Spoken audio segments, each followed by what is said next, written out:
No se te oye, Noé.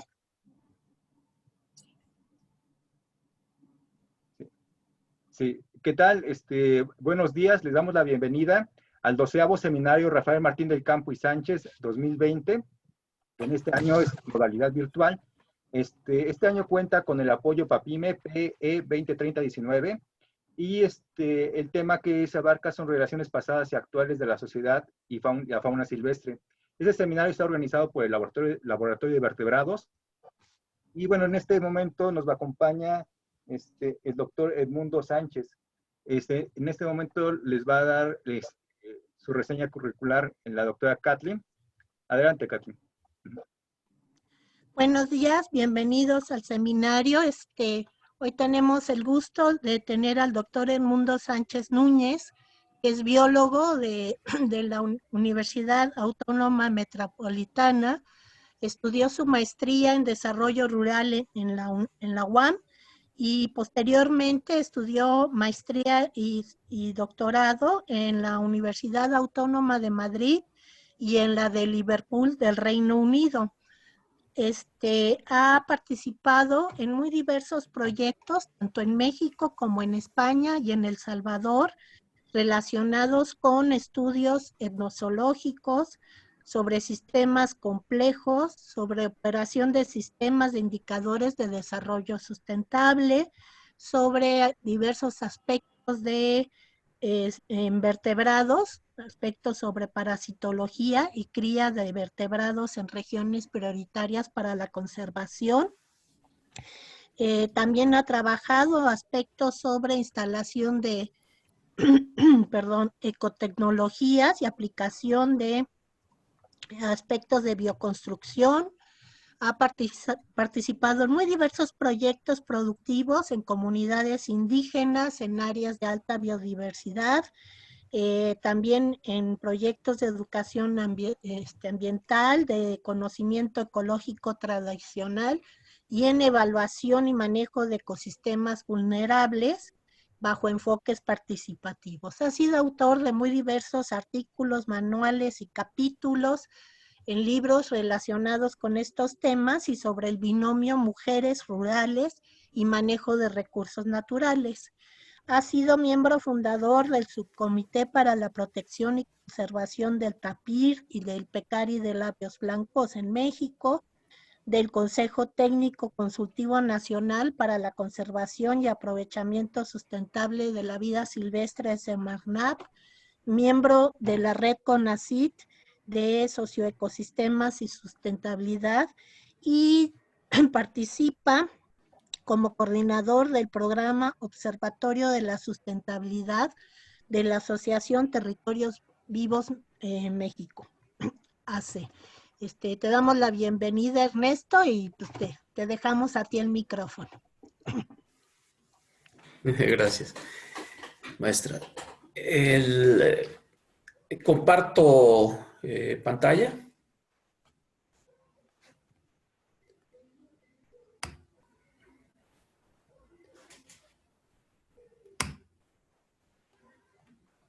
Bueno, para comenzar quiero agradecer en general a todas las personas involucradas en la realización de este evento, con particular gratitud a la doctora Katy, al maestro Noé Pacheco, gente que tiene ya muchos años que me han apoyado en distintos proyectos y con los que he participado en diferentes investigaciones. Bien, voy a iniciar ya a compartir la pantalla.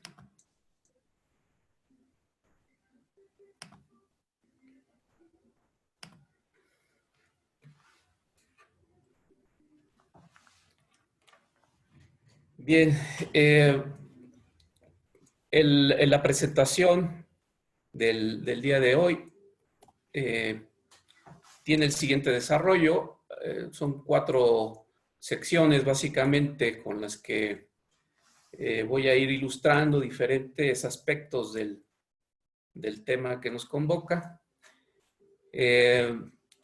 En el contexto voy a hablar de algunas generalidades. He visto algunos de los videos de otras de las presentaciones del seminario y veo que se han tocado algunos de los temas con los que yo quiero contextualizar esta presentación. Entonces, será una parte más o menos rápida en donde abordaré estos temas que conforman el contexto. Después pasaré a una sección de la presentación que es el marco conceptual y definiciones de trabajo, que tiene la única intención de tener como un mismo vocabulario y que podamos tener varias ideas comunes compartidas y sepamos bien de lo que estoy hablando. Esa sección quizás sea un poco árida porque tiene mucho texto, porque son definiciones, pero avanzaré rápido. La sección 3 son los ejemplos de cómo este conocimiento ecológico tradicional viene siendo abordado por distintos investigadores y grupos de investigadores para resolver algunos aspectos de manejo, conservación, aprovechamiento ambientalmente adecuado de especies y de ecosistemas. Y cerraré con algunas consideraciones metodológicas que creo que son interesantes, sobre todo para aquellas personas que están iniciando en el campo de las etnociencias y que me parece que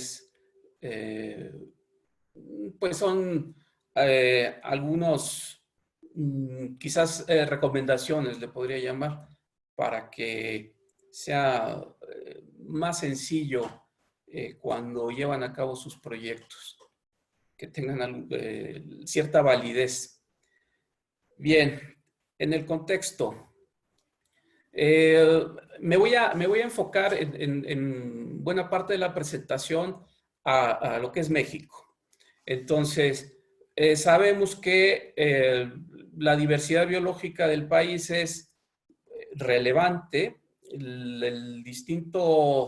Las distintas especies en cuanto a números y características, endemismos, hacen que este país, pues, en términos de números y sobre todo cuando se consideran los 5 grupos de vertebrados, plantas vasculares, que son los trabajos donde más se enfocan para hacer este conteo de especies que definen a los países reconocidos como megadiversos. Bueno, pues México ocupa un quinto lugar desde hace un rato. Esto nos lleva también a considerar que esa diversidad biológica tiene como su base las características del territorio. Esta diversidad ecológica, esta diversidad de ecosistemas presentes en el territorio que se conoce como México, nos hace que tengamos una diversidad ecológica que varios autores explican por la posición geográfica del país, donde comparte zona neártica con zona neotropical, y estas características del territorio nos hacen esta diversidad de paisajes, de ecosistemas, de entornos, a los que distintas especies han venido dándole forma, y que nos presenta también alto número de endemismos. En lo que ha sido pues mi desarrollo profesional ya desde hace algunos años, estas características, y como biólogo sobre todo enfocado a mucho trabajo de campo con especies y con espacios, me ha llevado a realizar investigaciones donde pues me he topado con especies consideradas con algún estatus de vulnerabilidad, amenaza, peligro de extinción o riesgo, con las que he podido desarrollar distintas investigaciones en áreas naturales protegidas, muchas de estas investigaciones, y lo que termina siendo una constante a lo largo de estos procesos de investigación de estas especies y en estos espacios protegidos, claro, he hecho trabajos no solamente en áreas protegidas, sino en áreas que aunque sí son de alta biodiversidad, no tienen un decreto, pero de alguna forma la distribución de estas especies, el estudio, el análisis, la investigación, me ha llevado a encontrar una constante que termina siendo una tercera variable. Tenemos esta diversidad biológica, esta diversidad ecológica, pero en todos estos paisajes, en países como México, lo que encontramos es que estos territorios están habitados por mucha gente.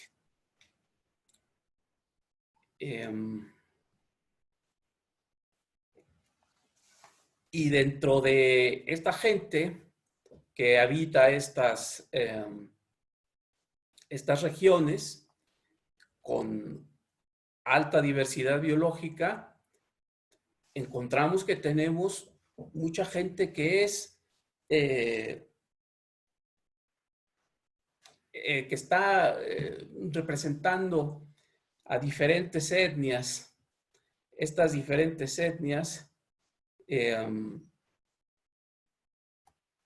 nos dan este tercer elemento del que les estaba hablando, la diversidad cultural.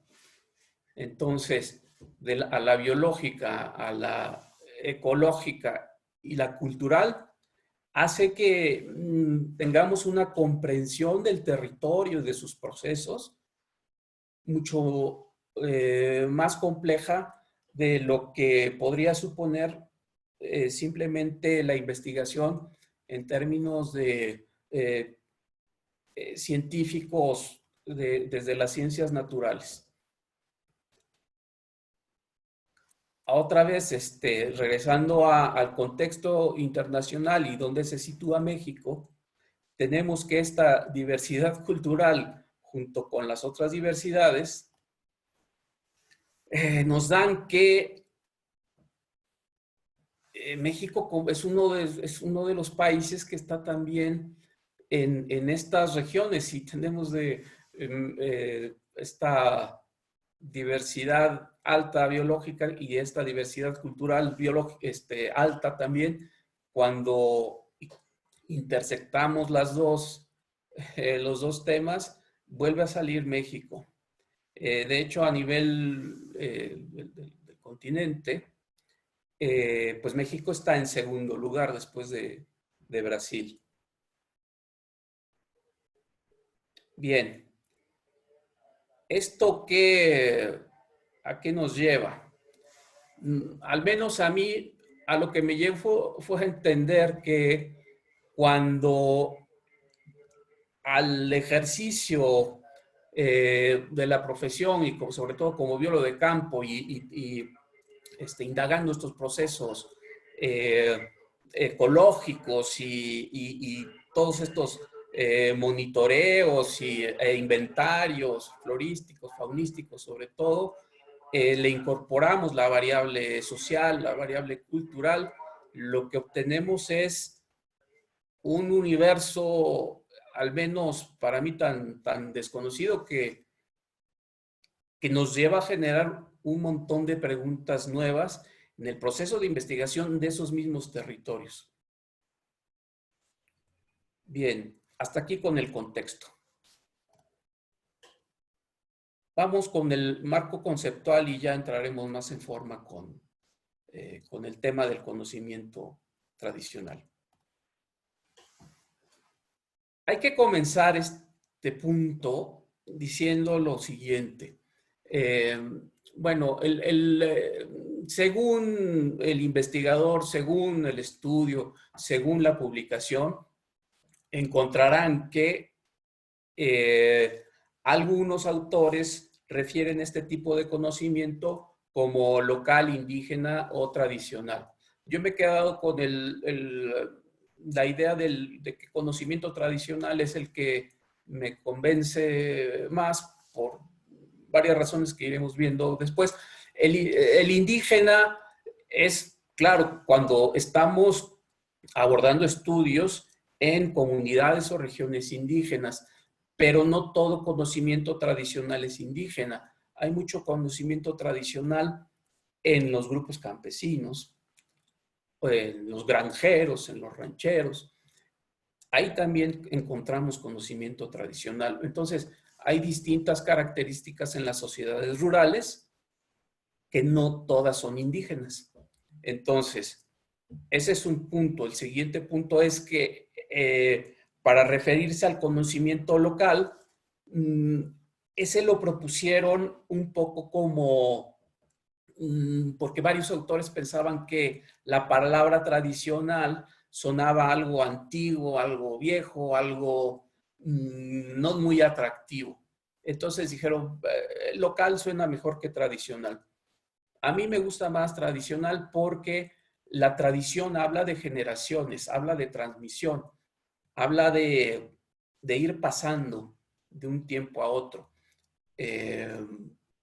Y en general, si ustedes hacen una búsqueda de lo publicado hasta el momento, la palabra tradicional predomina sobre indígena o local. Bien, hecho ya esta aclaración, porque eso pueden encontrar en los diferentes documentos o investigaciones que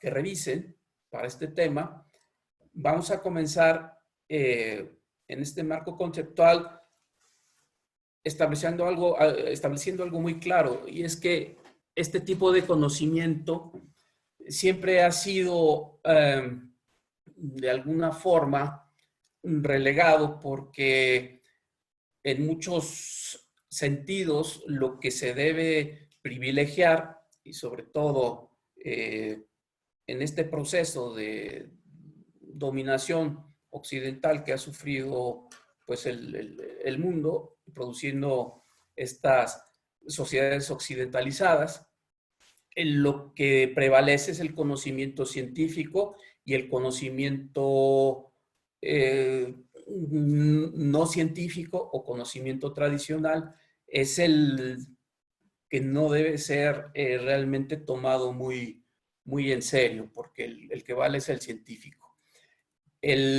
Parte del conocimiento científico respecto al tradicional, hay un autor, al menos en México, muy conocido, que es Víctor Toledo, para este tema de etnociencias, que dice que incluso esta idea de no llamarle al conocimiento tradicional conocimiento, sino llamarle saberes, es una parte también de la discriminación, porque conocimiento solamente puede ser el científico.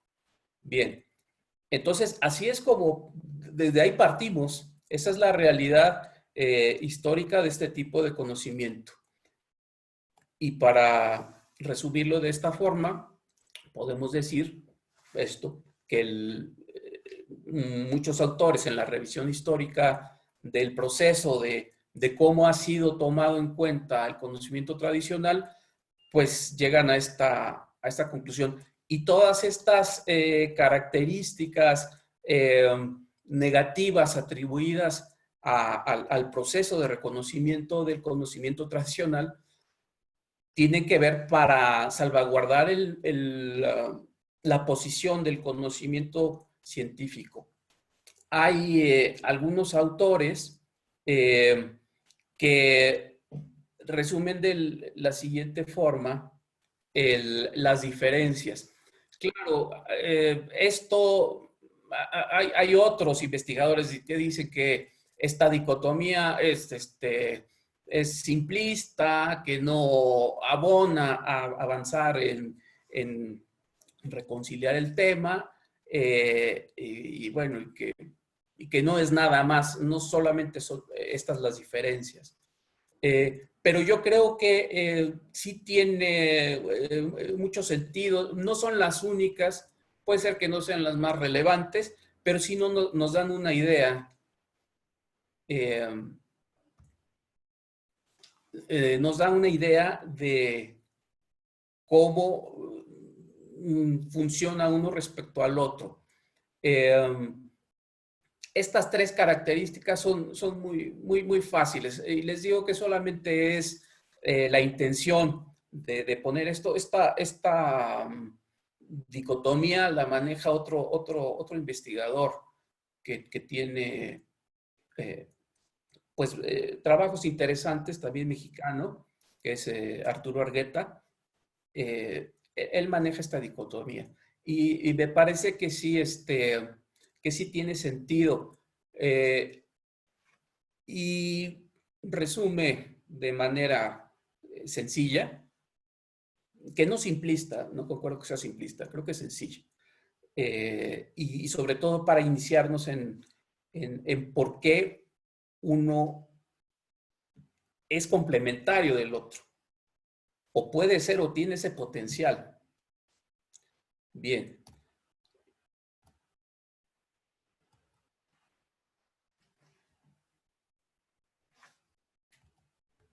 Déjenme ver, porque no.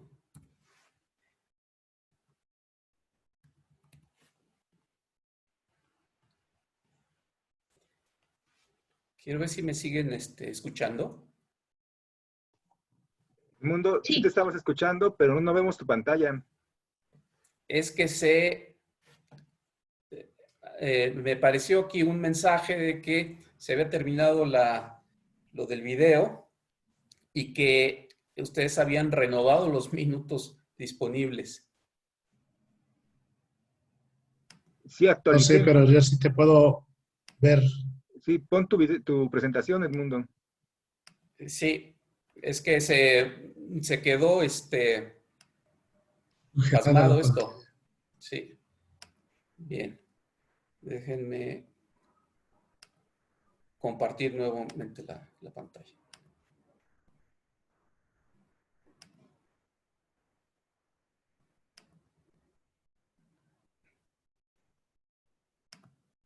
¿Ya se ve nuevamente? Sí, perfecto. Bien, entonces continúo. Bueno, les decía que más que seguir abonando sobre las diferencias y ahondando los procesos donde un conocimiento es mejor que el otro o peor que el otro, las evidencias, y esto es por distintos investigadores, nos dan el siguiente resultado, que son conocimientos perfectamente complementarios. Se critica mucho por algunos grupos de investigadores que se les dé afortunadamente de unos años para acá, que se ha revalorizado este tipo de conocimiento. De todas formas, hay investigadores que plantean que es una idea como muy romántica y como lo atribuyen este conocimiento tradicional solamente a las sociedades indígenas, piensan que es una idea muy romántica y que los indígenas no tienen la respuesta para todo y que este tipo de conocimiento, es decir, el conocimiento tradicional, tampoco es que sea la panacea.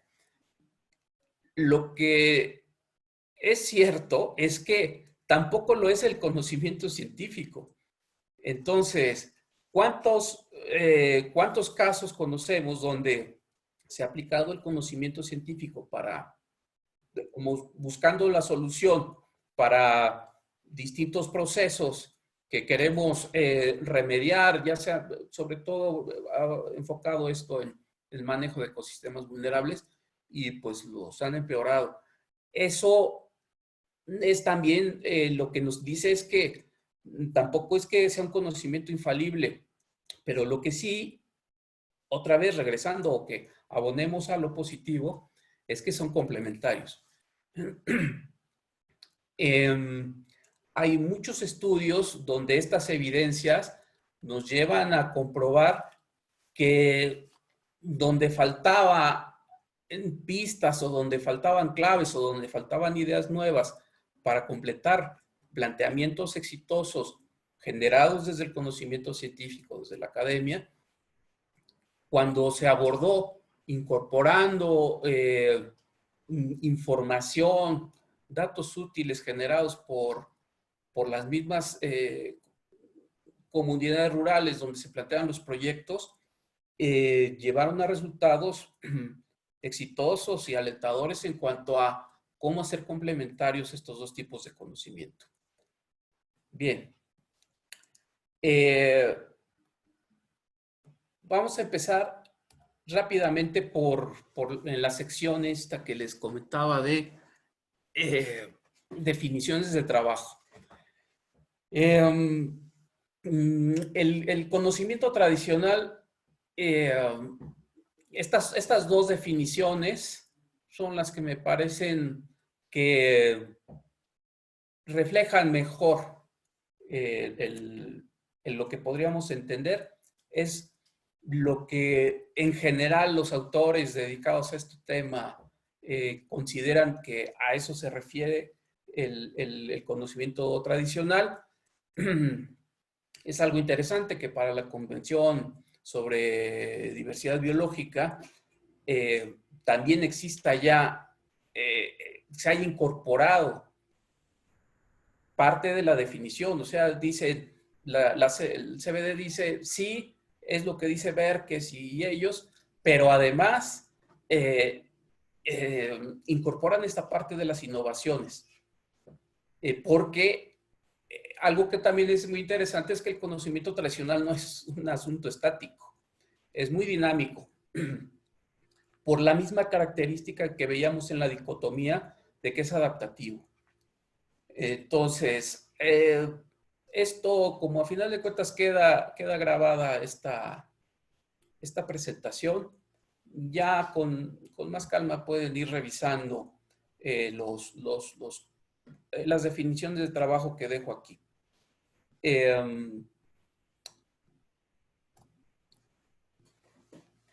Lo que es interesante, más allá de la definición, es cómo funciona y cómo el investigador, o sea, porque a final de cuentas uno está llevando a cabo los procesos de investigación desde las mismas bases pues aprendidas de la ciencia. Entonces uno como investigador, y esto me lo enseñó el primer profesor que tuve en estos temas, en un curso que tomé hace muchos años sobre etnozoología de vertebrados.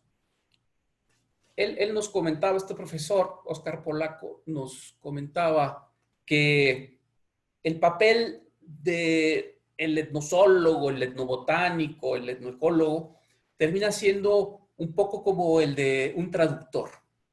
Entonces, investigamos, observamos, preguntamos sobre este conocimiento tradicional en las comunidades rurales con las que nos vamos involucrando y vamos entendiendo cómo hacen el manejo de su entorno natural y tratamos de explicarlo a esta audiencia, o sea, a la gente que consulta los resultados de nuestras investigaciones. Entonces es ese proceso de traducción donde no es lo hacemos para entenderlo nosotros, porque desde el día a día de estas comunidades rurales o de estas sociedades rurales con las que interactuamos, ellos hacen estos compartimientos. Pero nosotros, para comprenderlos mejor, este proceso de cómo funciona el conocimiento tradicional, hay autores que han dividido en tres elementos principales el conocimiento tradicional, que es el cosmos corpus praxis, donde el cosmos pues son las creencias, son mitos que se van reforzando a través de los ritos y que al principio ya vamos a ir según avance la presentación y sobre todo en la parte de los ejemplos, voy a ir comentando cómo un poco desde mi experiencia cuando empecé a involucrarme con estos, sí, con estos estudios, como el cosmos para mí era muy difícil de entender, porque estos mitos de pronto no entendía yo cómo es cuál era el papel que jugaban para el todo, este elemento en particular. Pero bueno, el cosmos es un poco eso, ahí queda la definición de trabajo. El corpus ya son los conocimientos, ya es esa experiencia acumulada que reconocemos nosotros como el conocimiento.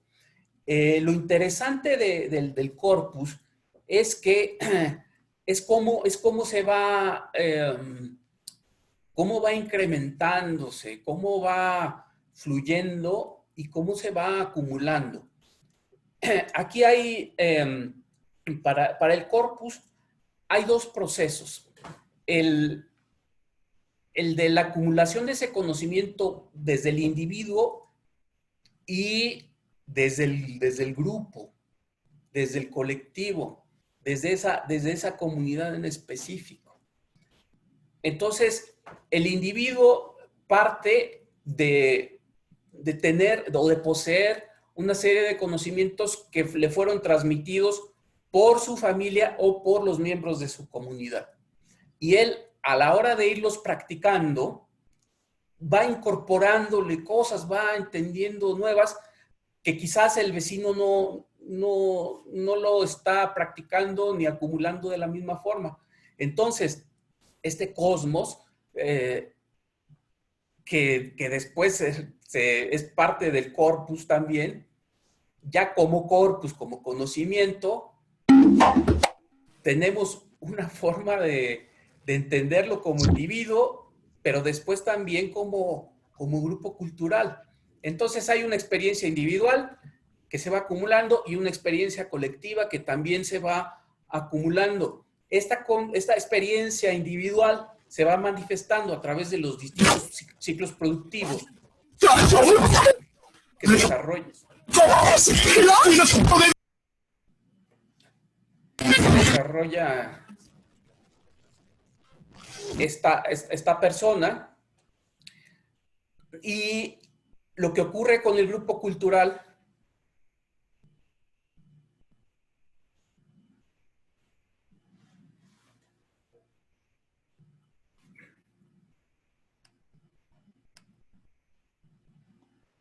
Edmundo, no se escucha tu audio. ¿Puedes encender tu micrófono? está encendido. Lo que ya no veo compartida es la pantalla. Sí, estoy viendo, espera un tantito. Puedes seguir hablando, Edmundo. Espérate. Puedes activar tu video también. Les pedimos a todo el público que por favor mantengan sus micrófonos y su video apagado por respeto al ponente. Puedes encender tu video, Edmundo.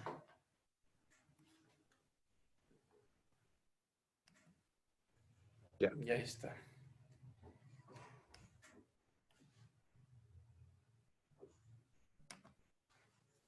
Bien. ¿Ya se ve la pantalla nuevamente? Sí, Edmundo, se ve muy bien. Bien. Está bien. El asunto aquí es, ya recapitulando el corpus, es que a través de los distintos ciclos productivos que el individuo va reproduciendo, es como va acumulando ese corpus que después abona a la experiencia colectiva. ¿O no? Eso ya lo veremos después. Y mientras que con el grupo, con la comunidad, esa experiencia se va transmitiendo generación por generación. El individuo es a través de los ciclos productivos, el grupo es a través de las generaciones. Bien, la praxis, que es el tercer elemento de este complejo con Homo corpus praxis, pues es más sencillo, es el que vemos, es el más evidente para nosotros. Son las prácticas productivas. Y es esa recreación del corpus que va haciendo que cada generación vaya aprendiendo. Bien. Más adelante voy a tocar algunos aspectos que tienen que ver con género, que tienen que ver con desarrollo y con sustentabilidad.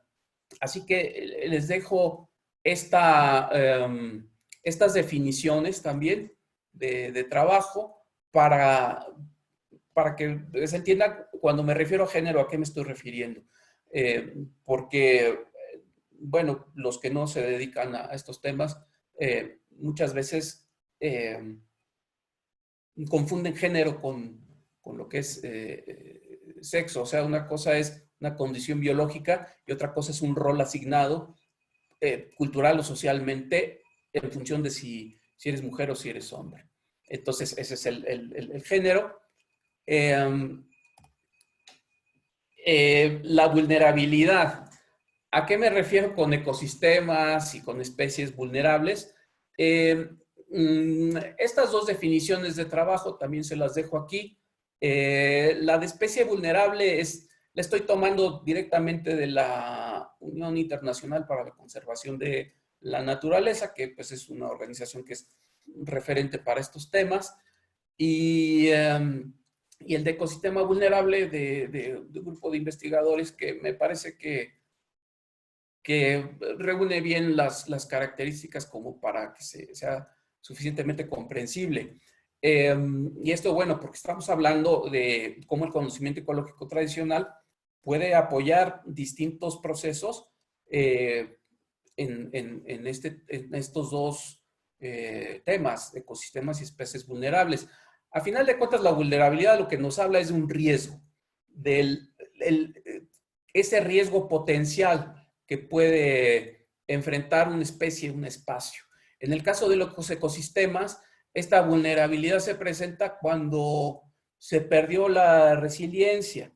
Ustedes saben que la resiliencia es esta capacidad del ecosistema para, pues, después de un estrés, después de una presión, tratar de regresar a su estructura más o menos original. Llega un momento en que ya no puede y eso es lo que lo convierte en vulnerable.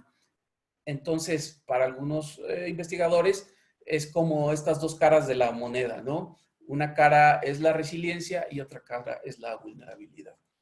Como les decía, para la de especie es un poco más elaborada la definición que tiene la UICN, pero igual sirve para los propósitos de esta presentación y para que después la puedan consultar. Bien, sobre el desarrollo sustentable. Esto lo pongo también aquí porque muchas de las investigaciones que se hacen para tratar de entender y de ver de qué forma el conocimiento ecológico tradicional nos puede ser complementario con el conocimiento científico y nos puede dar nuevas formas de entender los procesos socioambientales de las distintas regiones y de estos distintos ecosistemas vulnerables, nos dicen que pues el conocimiento ecológico tradicional es excelente para incentivar procesos de desarrollo sustentable.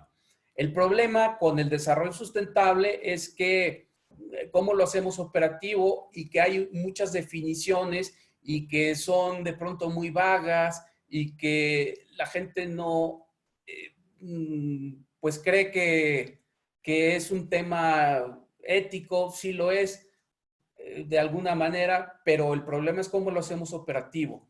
Entonces, hay distintas definiciones, yo aquí dejo la que me parece que es la más incluyente.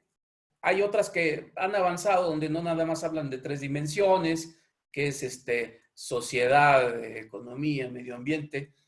hay quienes han avanzado más y dicen que en realidad la sustentabilidad del desarrollo debe considerar 5 dimensiones, como además de estas 3, la cultura y las instituciones deberían ser dos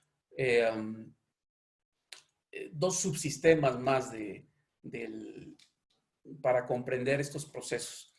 Bien, el asunto aquí es que cuando hablamos de la sustentabilidad del desarrollo, tenemos que ser muy claros en cuanto a qué nos referimos y qué procesos son los que estamos queriendo impulsar. Si de pronto no lo decimos, se puede entender cualquier cosa. Hay gente que entiende el desarrollo sustentable solamente como una parte de darle privilegios a la economía, o incluso ponen el subsistema económico del mismo calibre que el ambiental.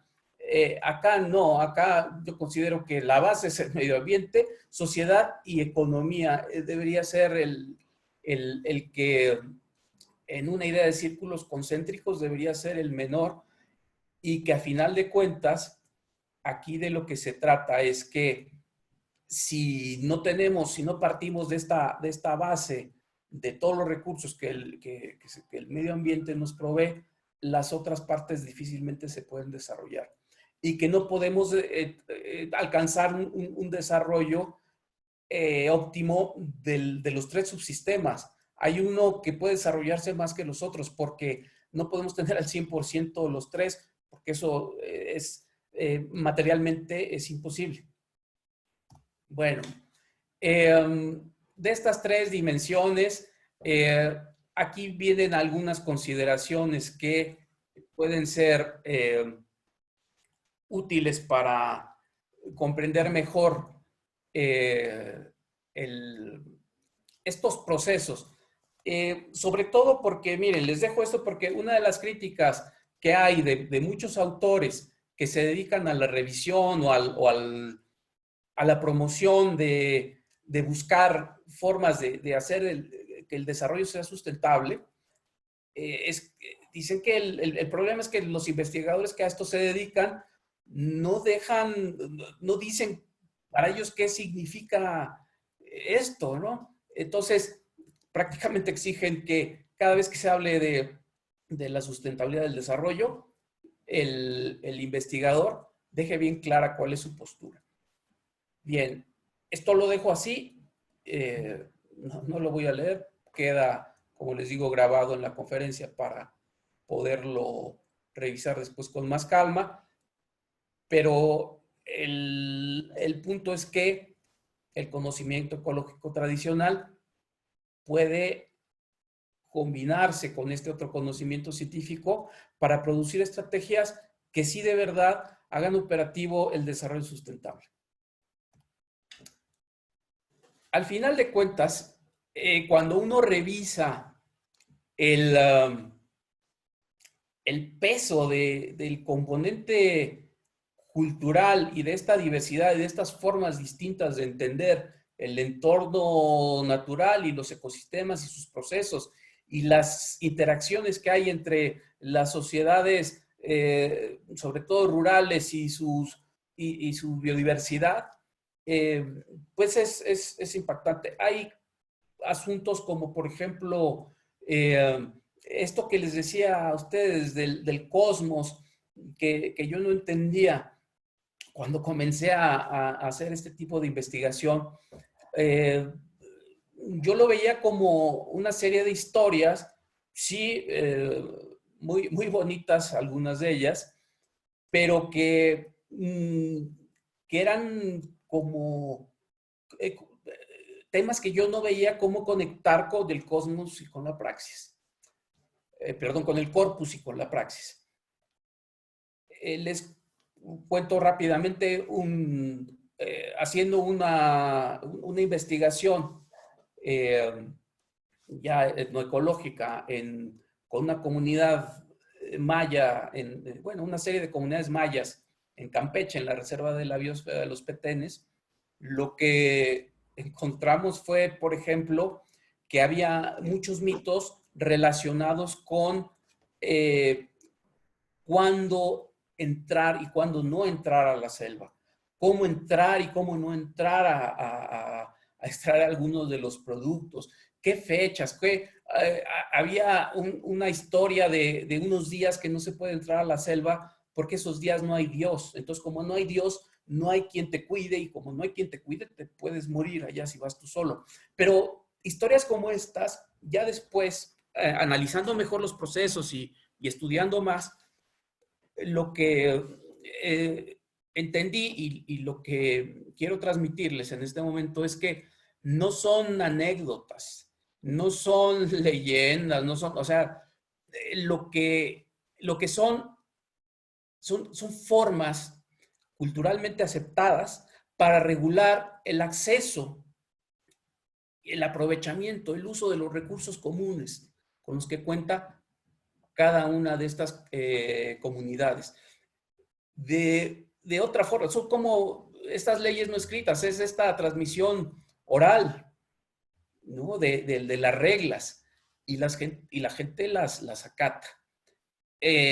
Hay algunas historias que están relacionadas también con este acceso, y algunos mitos que tienen que ver, cuando uno los estudia, con la protección de épocas en las que la fauna, por ejemplo, está en proceso de crianza o de reproducción. Entonces, para que esos procesos no se interrumpan, estos mitos regulan ese acceso a estos recursos.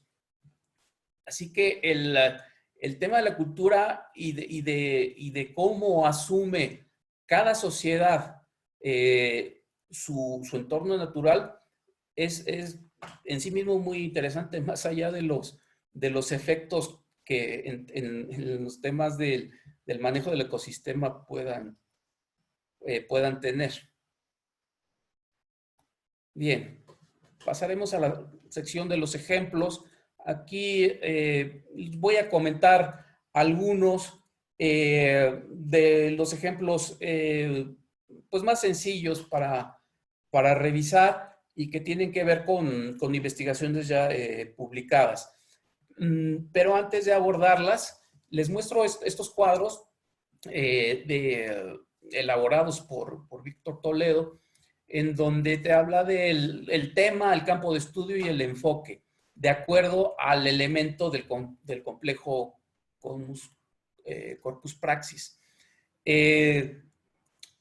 Fíjese lo interesante que es, él hace como esta interacción, esta correlación entre lo que desde el conocimiento científico tenemos agrupados como disciplinas, y cómo en el conocimiento ecológico tradicional está expresado o está reflejado. Hay muchas...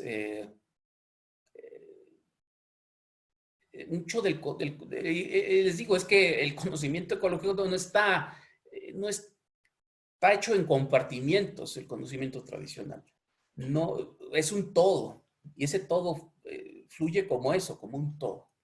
De cualquier forma, este esfuerzo de Toledo por presentarlo como hay esta equivalencia, me parece interesante, y que ilustra bien estos ejemplos que les voy a presentar.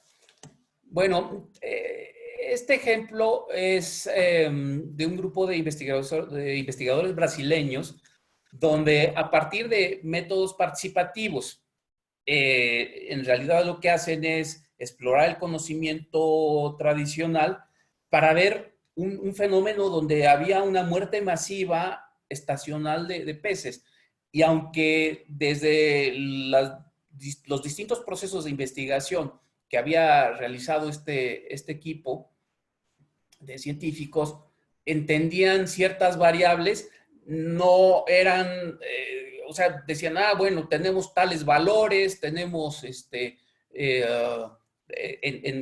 estas variables físico-químicas, pero no lo veían cuando ya había ocurrido este proceso de muerte masiva de peces, explorando ya con las comunidades que bordeaban estos cuerpos de agua donde ocurría este proceso, y ya haciendo uso del conocimiento tradicional, pudieron entender un montón de procesos previos para identificar que este evento iba a ocurrir. Y es que muchas veces lo que se nos ha olvidado a la gente que estamos de este lado del conocimiento científico es que esta gente ha vivido ahí por siglos. Entonces, ¿cómo no van a conocer tantos procesos ambientales, ecológicos, biológicos?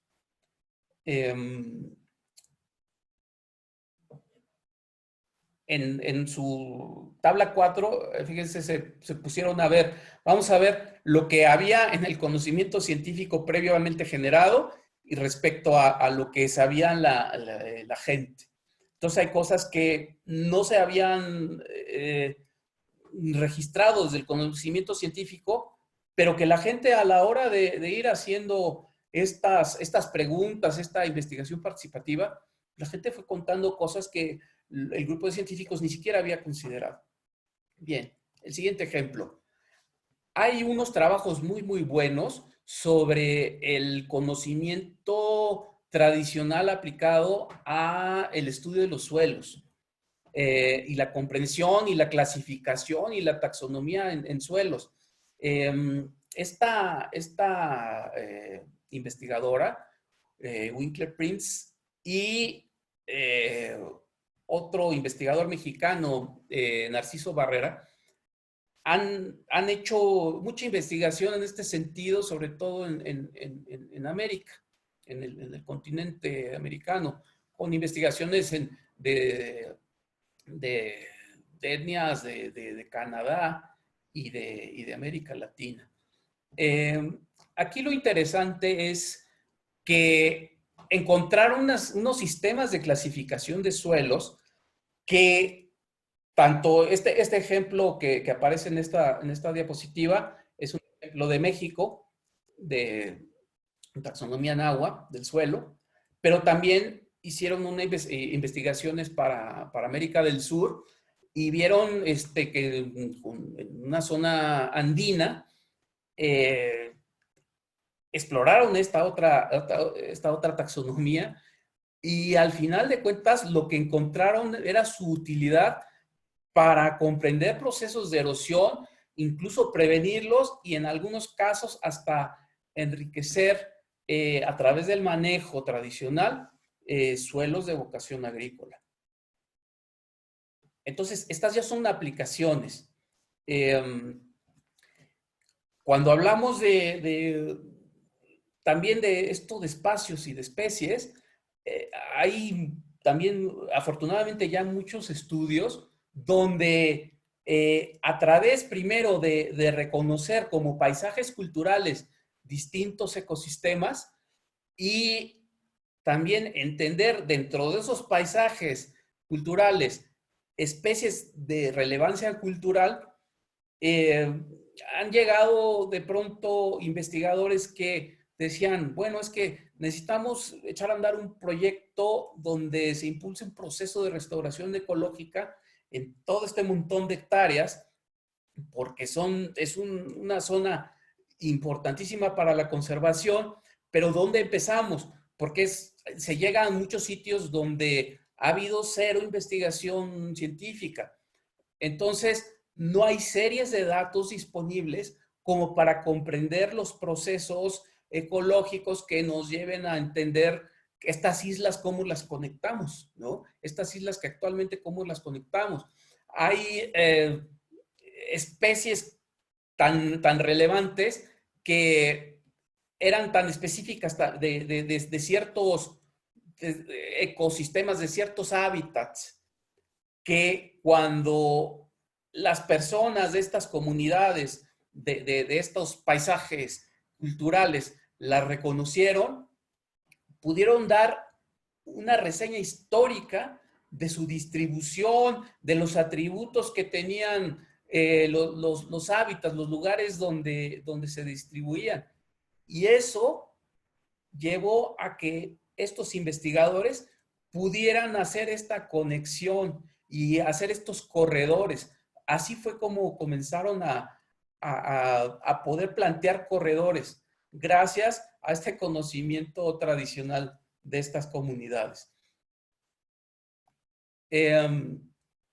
Hay estudios que son también como específicos de grupos. Esto desde la etnozoología también nos dice muchas cosas, nos da muchas características del ecosistema en años previos, pero que podemos estar hablando de cientos de años.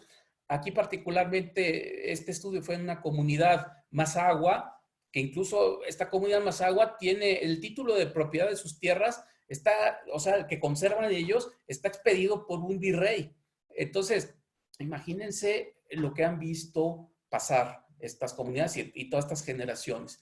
Bueno, este estudio ayudó para cuando estábamos haciendo un inventario de lo que fue el inicio de un inventario que hicimos en la reserva de la biosfera de la mariposa monarca. Y este tipo de información nos deja ver también cuáles han sido los cambios históricos en la calidad de los ecosistemas.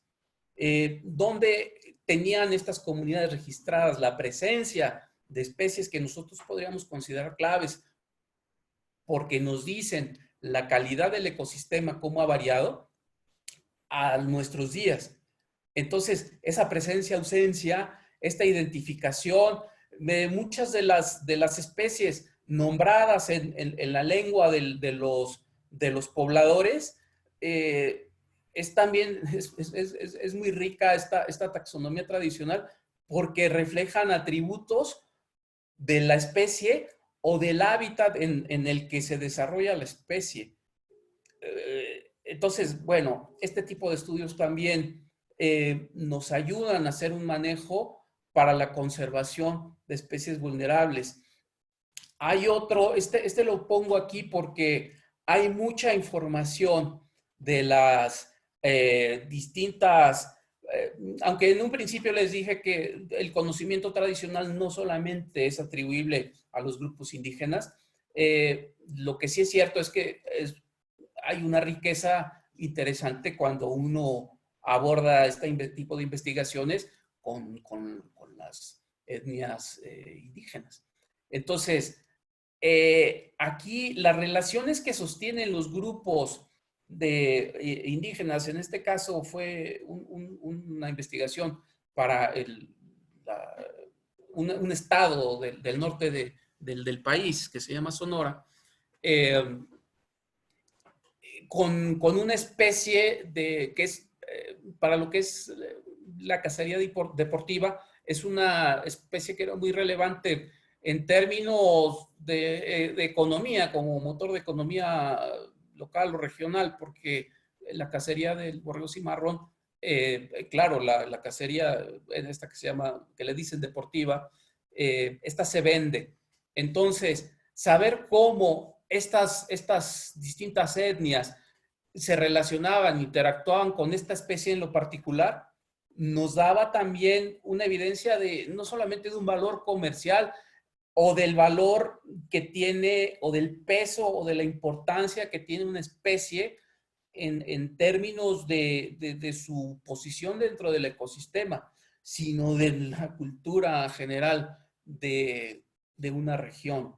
Que eso también propicia que proyectos de educación ambiental o de conservación más concretos, cabezados por especies banderas que tienen una importancia cultural muy, muy relevante, puedan llevarse a cabo.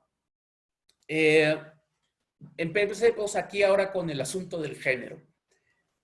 Cuando revisábamos el problema que ha tenido históricamente el conocimiento tradicional, porque ha sido negado, porque ha sido ridiculizado, ignorado, etcétera, el caso es más grave cuando nos ponemos a ver esto desde una perspectiva de género o un enfoque de género y vemos que ese conocimiento y ese maltrato que he recibido es todavía peor cuando se trata de las mujeres que están ostentando este conocimiento. Cuando el conocimiento tiene unas características de cómo se distribuye, cómo se transmite, cómo se acumula y cómo se practica, pero también lo tiene de forma muy relevante si lo practica las mujeres que si lo practican los hombres. Hay investigaciones donde está comprobado que el conocimiento de la flora, es decir, el conocimiento etnobotánico, es preponderantemente femenino. Entonces, cuando uno describe un ecosistema, lo describe o cómo lo nombra, pues lo nombra por la flora. Entonces dice, pues el ecosistema de pino encino, el ecosistema selva baja, es decirles la flora. Y esa flora es la que preponderantemente se encuentra en el conocimiento que las mujeres desarrollan, practican, enriquecen. En el caso particular de esta comunidad donde llevé a cabo esta investigación, vi que el huerto era un espacio eminentemente femenino, la milpa era un espacio mixto y el bosque era eminentemente masculino. Hasta ahí todo más o menos normal, lo que se ha visto en muchas otras comunidades. Lo interesante aquí es que las mamás mandan a los hijos, o sea, hijos, hijas, a que vayan por leña o por algunas especies de flora al bosque. Cuando son niños todavía les es permitido a las niñas, sobre todo, ir al bosque. Entonces, la mamá, a partir de su experiencia de cuando fue niña y que hizo recolección de distintas especies florísticas que eran alimento, medicina, ornato, o que por razones religiosas también eran de relevancia para recolectarlas, les transmite ese conocimiento a las niñas y a los niños. Van y recolectan al bosque, es decir, así van recreando ese conocimiento y regresan con las especies que colectaron. Algunas de esas especies se pueden cultivar en el huerto. En ese huerto, niños y niñas aprenden, en la milpa aprenden por igual, pero es el momento en que, si se fijan, la mujer es una bisagra para los tres sistemas en donde este conocimiento tradicional se va reproduciendo y enriqueciendo. Entonces, este es solo un ejemplo de muchos más, porque además la biodiversidad más importante está ahí en el cerro, en el monte, en el bosque, y muchas de las especies que en esta cacería para autoconsumo que desarrollan muchas comunidades, pues una cosa es cazar el animal, por ejemplo, ¿no? Pero otra cosa es cocinarlo, prepararlo. Y ese conocimiento otra vez recae en las mujeres. Entonces, cuando uno se pone a identificar específicamente el conocimiento tradicional que las mujeres acumulan, practican, reproducen, es otra investigación. Otra investigación para ver, para medir qué tan satisfactorios eran los procesos de desarrollo y sustentabilidad en algunos ecosistemas vulnerables. Desarrollé un sistema de indicadores que a través de distintos escenarios simulan procesos socioambientales con este enfoque de sistemas complejos socioambientales adaptativos. Y el problema con los indicadores es cómo los alimentas. Puede haber, alguien dice que cuál es el mejor indicador, pues del que haya información. Cuando empecé a diseñar este sistema, lo apliqué en la selva lacandona Y en la selva lacandona donde lo eché a andar y donde lo estuve calibrando fue básicamente en 2 comunidades indígenas, una comunidad de mayas lacandones y otra de la etnia chol. Ahí partí de un asunto muy sencillo. Mucha gente, muchos investigadores decían que mucha de la información que hace falta y que no para alimentar procesos de investigación científica pueden encontrarse dentro del conocimiento ecológico tradicional para estos casos. ¿Por qué? Pues porque si queremos de pronto a un tomador de decisiones darle información para la que requerimos previamente generar o haber contado con investigación de ese ecosistema de por lo menos series de datos de 10 años, pues se vuelve esto una complicación. Entonces, si está esta gente viviendo desde hace cientos de años en esas regiones, ¿por qué no preguntarles a ellos? Entonces, se puede hacer este ejercicio de, en algunos casos, la información que esperaríamos cuantitativa, hacer un proceso de volverla cualitativa para que en la investigación etnoecológica podamos tener información que alimente estas series de datos donde hacemos ponderaciones que son equivalencias, ¿no? de datos cuantitativos y cualitativos. Así fue como pude llegar a presentar y a plantear varias cosas interesantes, pero que no podrían ser posibles sin el apoyo de este conocimiento tradicional desarrollado por estas comunidades indígenas en este caso. Bien, finalmente les cuento que el conocimiento tradicional, como también lo estamos haciendo uso de él en la Asociación Territorios Vivos México. Tenemos 3 programas. Uno es el Observatorio de la Sustentabilidad, otro programa es Equidad, Género y Medio Ambiente, y otro es el de Redes Indígenas, que se retroalimentan y que tienen distintos proyectos y que son complementarios todos.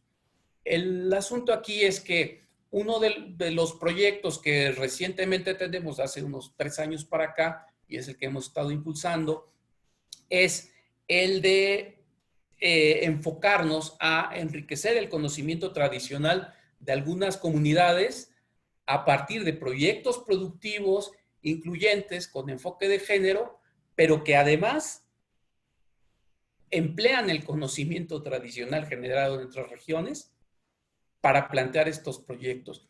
Aquí lo que ven en las imágenes son unos ejemplos de técnicas milenarias de bioconstrucción o construcción natural o construcción del elemento principal es la tierra del mismo sitio donde se construye esto. Hicimos unos invernaderos porque lo que en muchas regiones la gente requiere o solicita son proyectos productivos. Dentro de estos proyectos productivos, el invernadero basado en bioconstrucción nos da una inercia térmica que no lo tiene un invernadero convencional. Es un conocimiento que la gente recibe, los practicantes del conocimiento tradicional. Estas fotografías son de una comunidad mazahua. Entonces son gente muy abierta, que es una característica también importante de resaltar. La gente del medio rural practica los 2 conocimientos.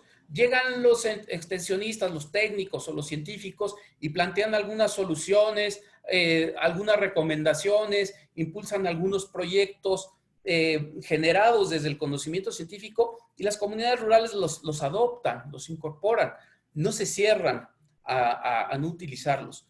Pero también están sus conocimientos tradicionales. Y cuando llegan planteamientos como este, donde es conocimiento tradicional nuevo para ellos, genera un entusiasmo diferente y se practica de tal forma que llegamos a tener resultados como los que ven.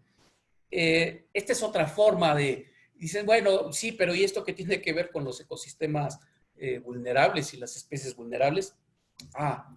Resulta que en esta región prácticamente todos los bosques que eran de pino, encino o yamel se están transformando de unos años para acá prácticamente en bosques de aguacates, porque el aguacate es un producto de un alto valor comercial y aunque son muchos años los que tiene que esperar el productor para poder comenzar a cosechar y comercializar, pues la gente le ha estado apostando a eso y el cambio de uso de suelo más importante que ha ocurrido en los últimos años en estas comunidades, que además están dentro de una reserva de la biosfera, esto es en la mariposa monarca, pues dejaron de existir estos grandes extensiones de coníferas para ser sustituidas por aguacates. Entonces, necesitamos un proyecto productivo, una propuesta que no fuera así agresiva con el medio ambiente,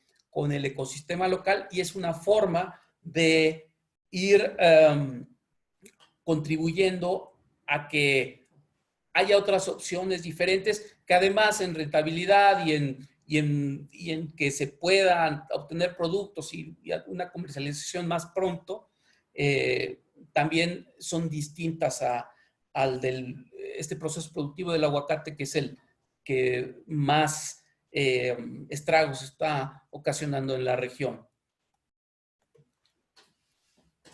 Entonces, según la perspectiva de cada quien, podrá decidir si los avances que hay realizados por distintos grupos de investigación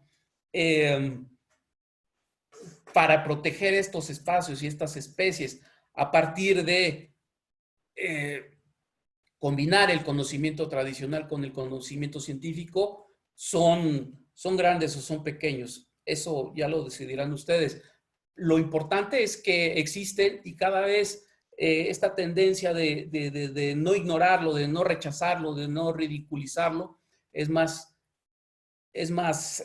importante cada vez, y que reconocer a las mujeres en su papel de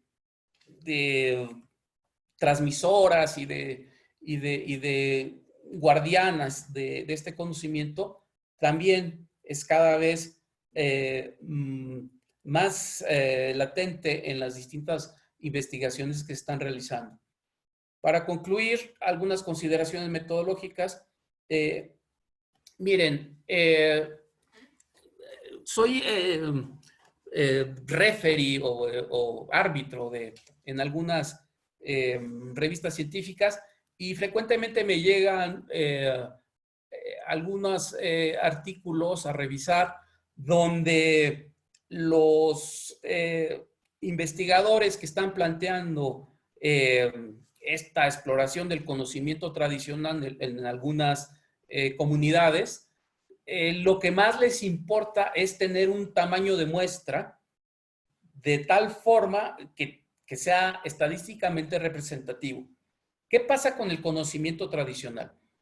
El conocimiento tradicional no es democrático, no se transmite por igual ni entre generaciones ni entre individuos. Aquí existe lo que se llama, digamos que las personas que lo resguardan. No hay gente o hay conocimiento tradicional que solamente existe entre generaciones de una misma familia, no se comparte con toda la comunidad. Estos son los que llamaríamos informantes clave. Estos informantes clave son los que hay que más bien ir a buscar en cada comunidad, y de ellos es donde debe ser representativa la información que estamos obteniendo. Entonces, no es el tamaño de la muestra, sino la característica de la muestra lo más relevante en este tipo de investigaciones. Después, la otra recomendación ya se las había adelantado en cuanto a hacer evidente a qué se están refiriendo con cada uno de los conceptos que están ustedes utilizando en sus investigaciones, en sus proyectos, para que entendamos exactamente a qué se están refiriendo y sepamos si estamos de acuerdo o no de entrada con lo que se están planteando. Pero es importante saberlo de inicio. Otro punto interesante es que además de sí, ir al campo y hacer toda esta investigación y participativa y proyectos que les llaman de investigación, acción participativa, que son muy importantes y donde cabe perfectamente la investigación etnoecológica, hay siglos de producción académica desde la antropología, desde la etnología y desde la más anciana de las etnociencias, que es la etnobotánica. Ahí hay muchísima información útil que todavía no ha sido interpretada bajo esta lógica que les comentaba al principio del traductor. Entonces, no hemos traducido mucha información relevante que los investigadores yo he visto documentos del siglo XVIII, siglo XVII, donde el investigador o el relator, el historiador, el cronista, el conocimiento tradicional lo toman mucho como anécdotas. Entonces, parte de un anecdotario. Pero ya visto, bajo la lupa del etnoecólogo o el etnosólogo, el etnobotánico, adquiere una relevancia bien diferente. Entonces, hay que echarse un clavado a toda esta información. Hay un acervo impresionante que está esperando todavía por ser rescatado, analizado, reinterpretado. Y finalmente, como dicen al último, pero no lo último, es el enfoque de género. Sí, ser muy reiterativo en este aspecto porque nos estamos perdiendo de la relevancia, de la utilidad, si lo quieren ver desde el punto de vista utilitario. Bueno, pues la utilidad es el conocimiento que poseen las mujeres y que no es el mismo que el de los hombres y que a final de cuentas el que se ha investigado y el que se le da relevancia. Claro que también implica un esfuerzo adicional, no solamente conceptual, sino operativo y metodológico, porque en muchas comunidades, además, primero, como alguien ajeno a la comunidad, no es tan sencillo de pronto el acceso. Y después, el investigador hombre tampoco tiene la misma facilidad de acceso a un proceso participativo con los grupos de mujeres de las comunidades. Pero bueno, hay formas de hacerlo, hay muchas maneras de cómo resolver ese punto. El asunto es que no quede fuera de la percepción y de lo que pueda haberles dejado esta plática, esta presentación, la relevancia de este enfoque de género, porque es realmente la información y el papel que juega en la reproducción no solo biológica, sino la reproducción cultural de cada comunidad, el grupo de mujeres, los habitantes, mujeres de esas comunidades, es de una importancia impresionante. Bien, como vieron a lo largo de la presentación, pues en la parte conceptual, en la de definiciones de trabajo y algunos otros diapositivas que presenté, hay distintos autores, citas, referencias. Les dejo aquí, ahí van a estar todas las referencias que utilicé por si quieren de pronto ahondar más en el tema, ahí quedan. Pero bueno, con esto concluiría yo la presentación. Muchas gracias. Correcto. Te agradecemos mucho, Edmundo. Y mira, sí tenemos unas preguntas. Te felicitan, te mandan saludos desde Hidalgo. Y digo que tenemos gente conectada de varios estados de la República y también de Centroamérica y Sudamérica. Y bueno, Hugo, bueno, es una participación larga, pero te voy a mencionar las preguntas. Hugo menciona que dice, muchas gracias por la conferencia, profesor. Al respecto quisiera preguntar un par de cuestiones, ¿no? Y compartir una cita de Rafael Martín del Campo. Las preguntas, una es, dice, el enfoque del CET proviene del extractivismo epistémico, ¿no? La segunda pregunta ¿es viable incorporar proyectos de ciencia ciudadana dentro de los proyectos productivos? Y te leo de manera breve la cita. Dice que la cita de Rafael Martín de Campo dice, bien conocida de todos es la sobresaliente facultad de observación que poseyeron los indígenas de México en la época precortesiana, misma que los capacitó para adquirir extensos conocimientos acerca de la tierra y sus productos, así como de múltiples aplicaciones de estos. Sustentamos la anterior afirmación sobre las bases que juzgamos suficientemente conscientes y merecedoras de tenerse muy en cuenta. Pero bueno, regresando a las preguntas, entonces, las preguntas serían, el enfoque del CET proviene del extractivismo epistémico, y dice la segunda, ¿es viable incorporar proyectos de ciencia ciudadana dentro de los proyectos productivos? Adelante, Edmundo.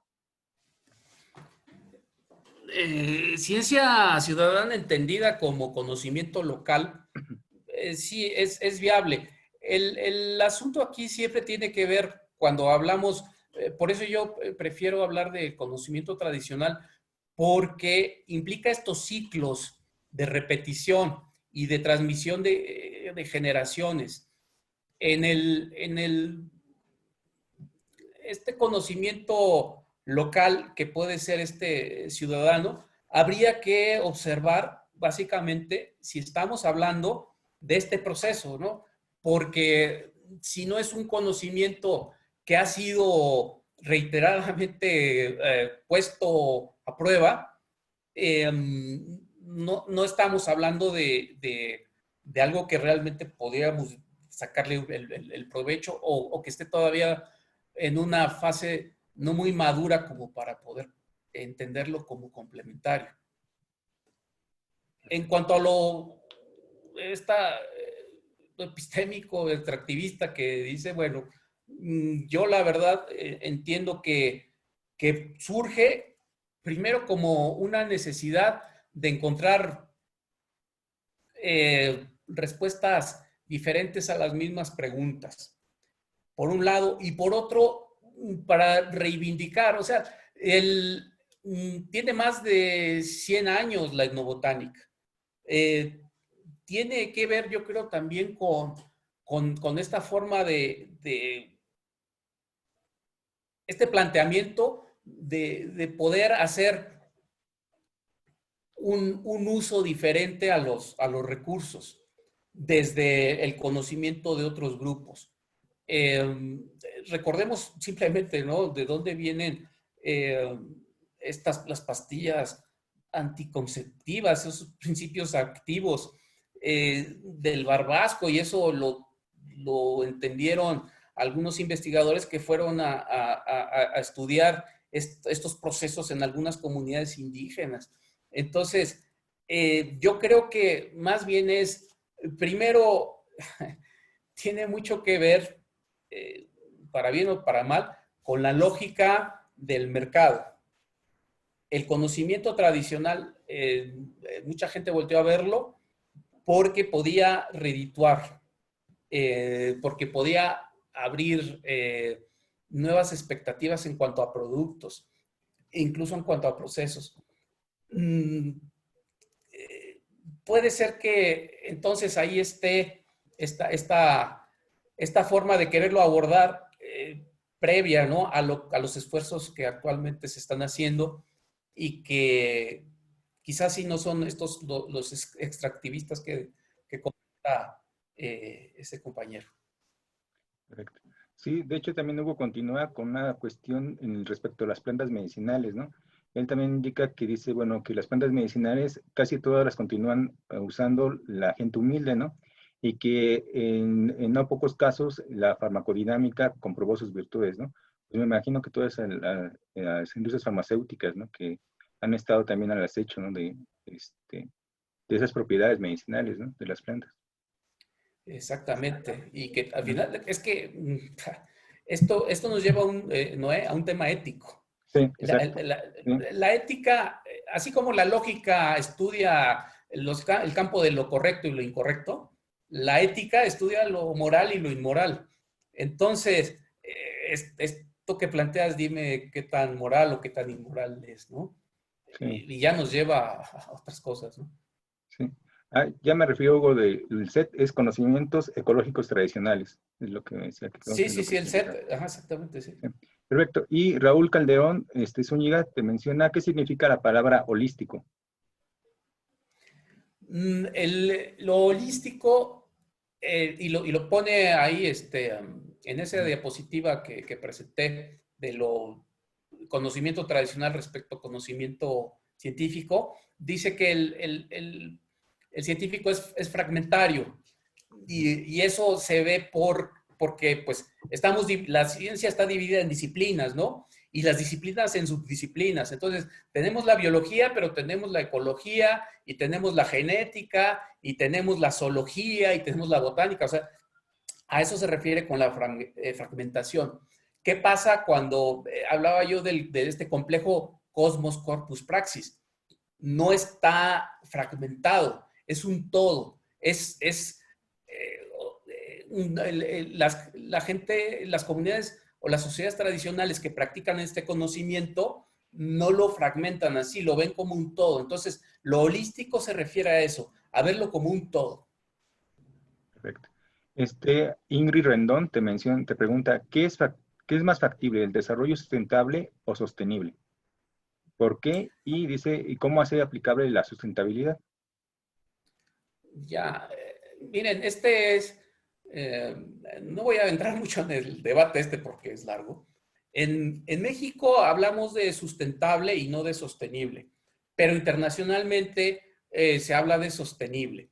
Aquí una diferencia que decían, bueno, lo sustentable es porque es este proceso que nos permite alcanzar este componente intergeneracional y esta disposición ambientalmente adecuada a los recursos.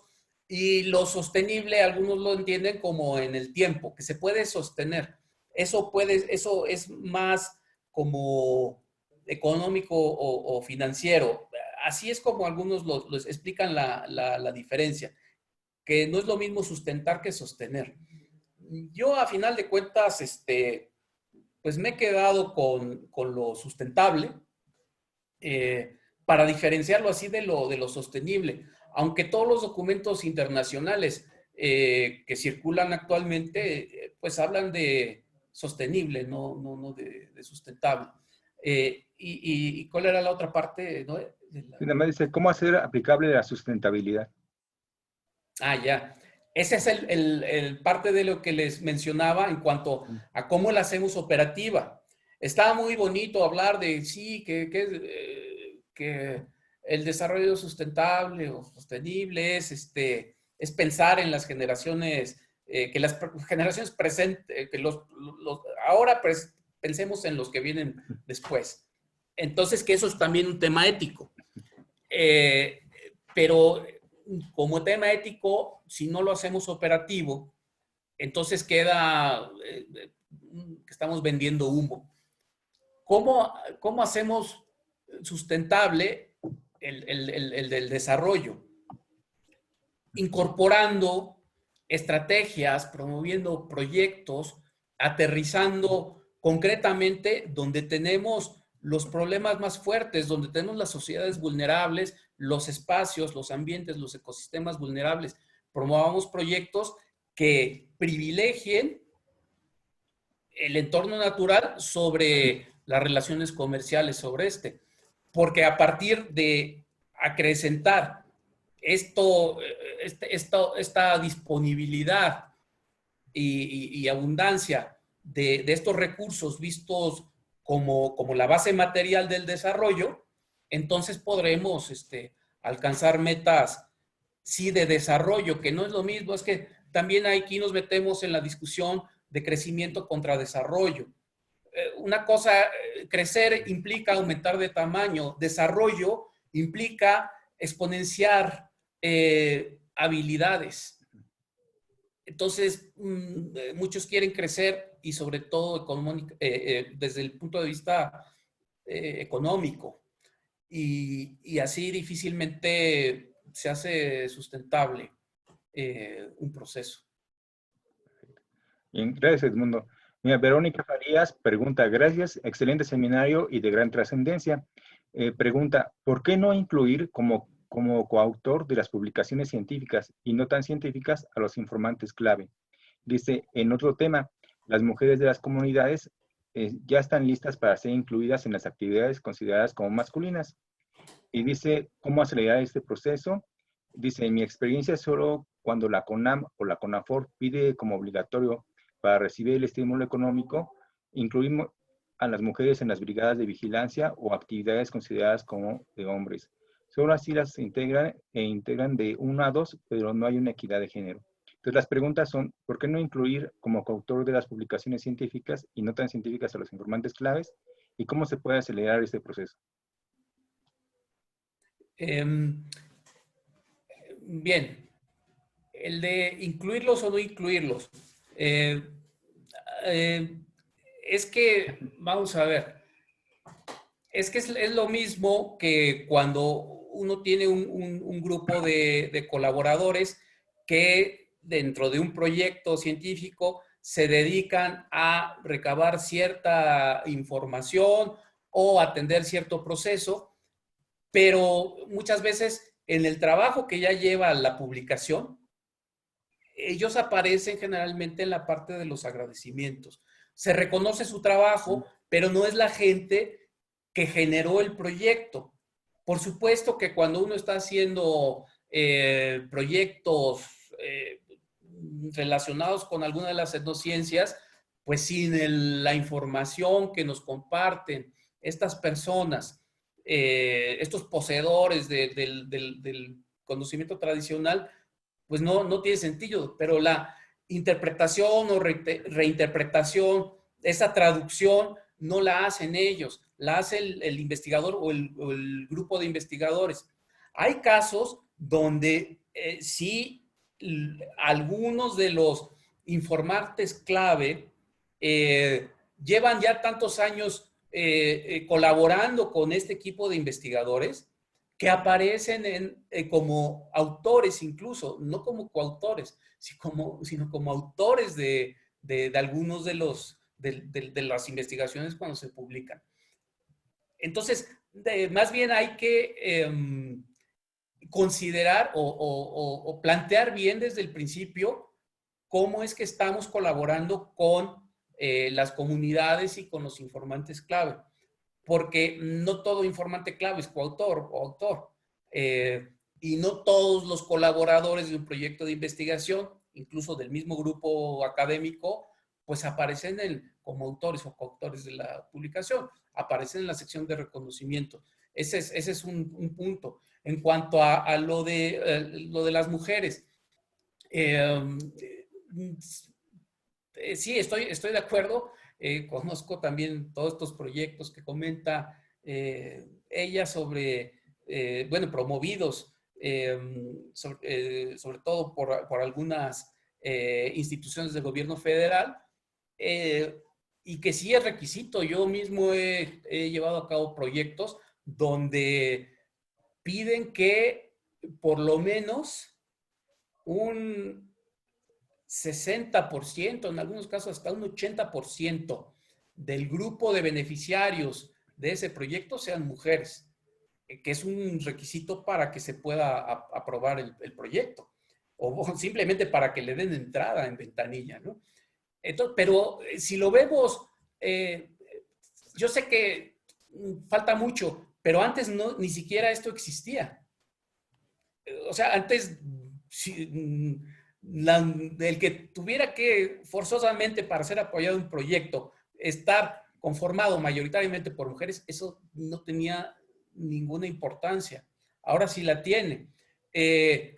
Y todavía el asunto se complica cuando en países como México el entorno rural, el medio rural, el campo, cada vez se vuelve más femenino por la migración de la mano de obra masculina a un montón de sitios, ¿no? Incluso el extranjero, sobre todo, pues, caso de México, Estados Unidos.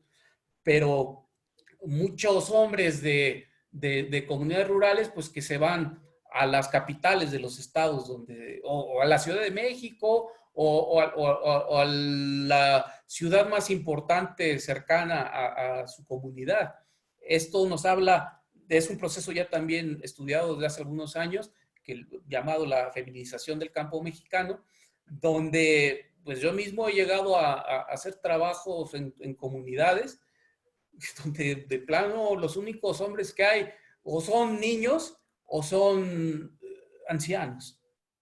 No hay hombres menores de 60 años en esas comunidades. Entonces, la importancia que las mujeres están teniendo en los procesos de toma de decisiones, a mí me ha tocado estar en asambleas comunitarias, e incluso de sociedades que son muy tradicionales, como las comunidades indígenas, donde, pues como no hay hombres, las asambleas comunitarias y las decisiones y para dónde va la comunidad, esas están siendo tomadas por las mujeres. Y si es distinto, o sea, es la lógica, la percepción del entorno natural y de los ecosistemas locales es muy diferente si te cuenta su versión de la historia de una mujer que si te la cuenta un hombre. La mujer, por ejemplo, hay grupos o hay comunidades donde he trabajado donde las mujeres, pues ellas son las que tienen que ir por el agua y luego les queda a horas de distancia de sus domicilios, de sus casas. Entonces, proyectos que tengan que ver con reforestación y para conservar el recurso agua, para ellas son importantísimos. Y a lo mejor para los hombres de esa misma comunidad no lo son tanto, porque no les toca ver esa parte, ¿no? Del agua para preparar los alimentos, para el aseo, ellos ven el agua en términos de lo que voy a regar en la parcela, ¿no? Como el agua de riego. Entonces, hay elementos de los sistemas ambientales, ¿no? Como el suelo, como el agua, como la misma diversidad, o sea, la fauna, la flora, que no tienen ni la misma relevancia, ni por decirlo, el valor de uso que tienen para las mujeres que para los hombres. Entonces, sí, recapitulando, se avanza en el tema de género y el de equidad de género, que es uno de los temas o de los aspectos también importantes a promover y a alcanzar. Se va avanzando, por supuesto que no tan rápido como uno quisiera. Los procesos sociales y culturales llevan un ritmo diferente y uno los impulsa, los empuja, uno entra a este terreno de lo moral y lo inmoral y siente que sí debe ser de pronto este proceso más acelerado, pero bueno, algo, si lo vemos desde un poco de la perspectiva de lo alcanzado, estamos un poco mejor que antes, pero no hemos llegado, es un proceso. Gracias, Edmundo. A ver, Diana Cristel te menciona, muchas gracias por la información. Tengo dos preguntas en cuestión de género. Dice, ¿cuál es el género que llevaba a cabo más el conocimiento científico adquirido? Y dos, ¿en los últimos años ha habido proyectos sustentables que tomen en cuenta las comunidades? Sí. En cuanto a este tema de género y el conocimiento científico, fíjense que parte también del problema y que afortunadamente estas instituciones del gobierno federal que estábamos comentando en la pregunta anterior, que están impulsando el enfoque de género, eran las mismas que años antes solamente planteaban proyectos para hombres. Porque es que también en el tema de la construcción de género es muy notorio como, pues los hombres, a ver, don Juanito, ¿a qué se dedica? Ah, pues él es carpintero. Y don Pablito, ah, pues él es albañil. Ah, y don Santiago, ah, pues él es agricultor. Pero, ¿y doña María qué es?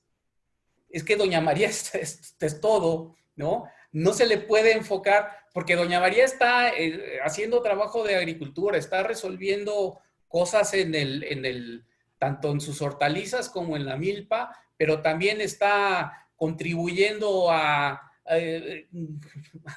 es muchas veces la pareja del señor que es albañil, es la que le está ayudando como ayudante de albañil o ayudante de carpintero. Y de pronto, cuando aparecían los apoyos y las convocatorias, ah, pues esto está dirigido a los albañiles, por decir algo, ¿no?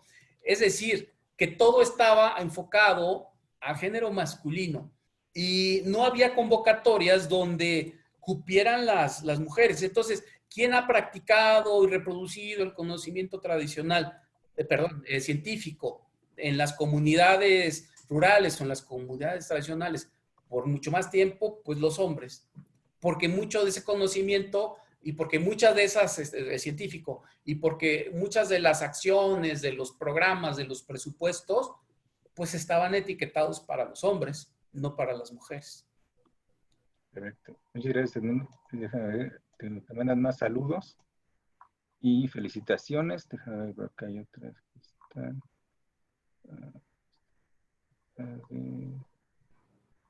Bueno, te preguntan, por ejemplo, Aida Ramírez, que si le podés recomendar literatura para alguien que es casi bióloga y etnóloga y aparte le gustan las matemáticas.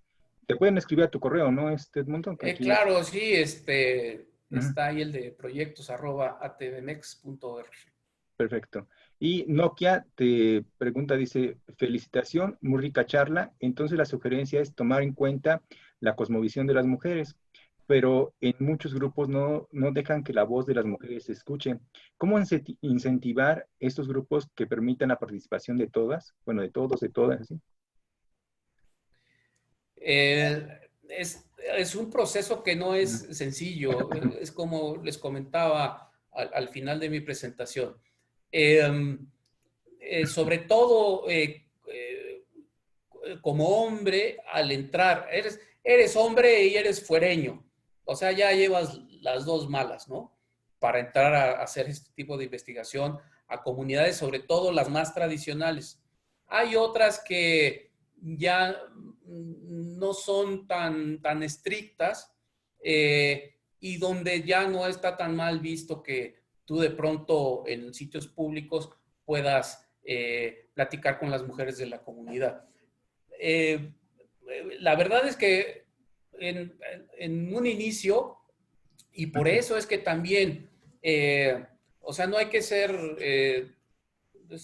candil de la calle y oscuridad en tu casa. En tus grupos de colaboradores, en tus proyectos de investigación, debe haber un número importante de investigadoras, o debes tener un grupo importante, número de colaboradoras, porque de verdad que te abren muchas puertas el contar con mujeres en tus grupos de investigación, y van a llegar muchas veces en los procesos de investigación mucho más lejos, más rápido que tú como hombre.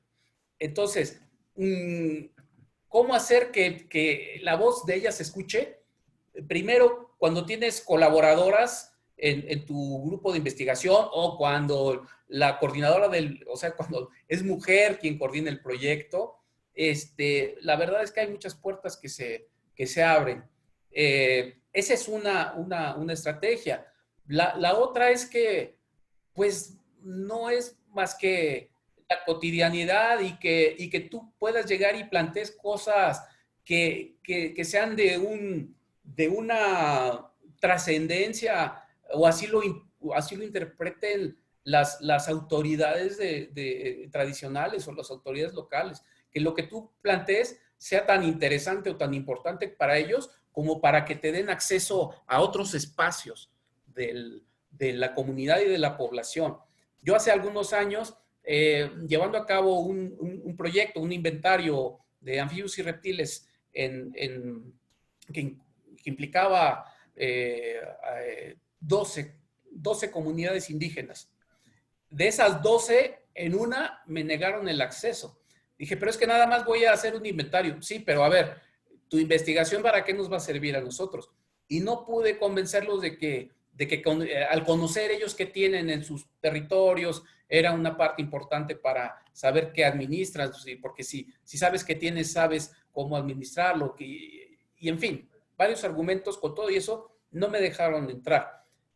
Años más tarde, en esa misma comunidad, duré, no sé, como 8 años llevándoles proyecto tras proyecto tras proyecto y haciendo un montón de cosas más, interactuando igual en cualquier espacio y con cualquier grupo de la población, porque empecé a plantar proyectos como del tipo del proyecto final que presenté de bioconstrucción, porque le veían, les era atractivo y a partir de ahí, pues fue creciendo una interacción, una relación ya no de investigador, sino ya como una persona más que perfectamente invitaban a las fiestas del pueblo y esto. Entonces, las interacciones, la duración, la relevancia de lo que haces en las comunidades donde te interesa llevar a cabo estos procesos de investigación,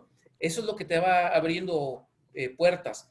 Pero de lo más inmediato está el que tengas a mujeres con las que puedas colaborar dentro de tu equipo de investigación. Gracias, Edmundo.